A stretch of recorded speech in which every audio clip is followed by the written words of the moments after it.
كان اختبار ليك عشان تشتغل معايا، عشان اشوف قلبك ده معايا ولا لا. معاك يا باشا، مكافئتك توصل لك على حسابك البنكي. شفت اللي اخوك عمله؟ في ايه؟ ايه اللي حصل؟ اخوك قتل مكة. بتقول ايه؟ انا والله ما هسيبه، والله العظيم لازم اقتله.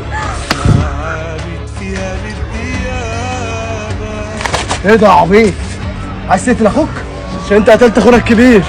انا ما قتلتوش، دي كانت لعبه ومتفق انا وهو، وانا عارف ان انت كنت هتغلط غلطه عمرك وهتعمل كده، بس دي غلطتي ان انا ما عرفتكش من الاول. ازاي يعني؟ ممكن عايش؟ ممكن عايش. بقول لك يا ممكن انا مطلوب مني ان انا اقتلك. ايه؟ هو ده المطلوب منك يا باشا؟ هو ده اللي مطلوب مني ولازم انفذ. اقول لك على حاجه، احنا متراقبين دلوقتي. انا حاسس بكده. ايه الحل؟ سيب لي الموضوع ده، مش قدام الا حماده عساكر. مين حماده عساكر ده؟ ده انا هجيب منه وكل الرصاص واقتلني يا مجدي. فين؟ تعال عشان اوريك. شفت مجدي؟